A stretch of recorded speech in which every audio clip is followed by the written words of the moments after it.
ஈரோடு மாவட்டம் அந்தியூர் அருகே பாஜக பிரமுகர் கொலை வழக்கில் 10ஆம் வகுப்பு மாணவர் உட்பட 3 பேரை போலீசார் கைது செய்தனர். ஓலகடம் பகுதியில் வசித்து வந்த 67 வயதாகும் செல்வராஜ் திருமணம் ஆகாததால் தனியாக வசித்து வந்துள்ளார். கடந்த 15 நாட்களுக்கு முன்பு டெல்லியிலிருந்து ஊர் திரும்பிய நிலையில் கடந்த 24ஆம் தேதி வீட்டில் மர்மமான முறையில் இறந்து கிடந்தார். இதுகுறித்து போலீசார் விசாரணை நடத்தி வந்தனர். புரவிப்பாளையம் பகுதியில் போலீஸ் வாகன தணிக்கையின் போது தப்பிக்க முயன்ற அசோக், திலீப் மற்றும் சிறுவன் சபரியை மடக்கி பிடித்து விசாரித்ததில் செல்வராஜ் கொலையில் தொடர்பு இருப்பது தெரியவந்தது.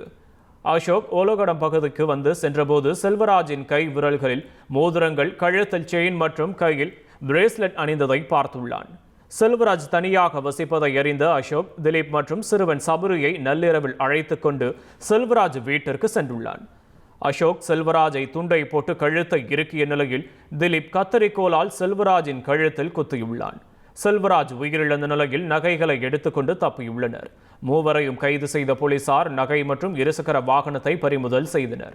பின்னர் நீதிமன்றத்தில் ஆஜர்படுத்தி அசோக் மற்றும் திலீப்பை மாவட்ட கிளை சிறையிலும் சிறுவனை கோவை சீர்திருத்த பள்ளியிலும் அடைத்தனர்.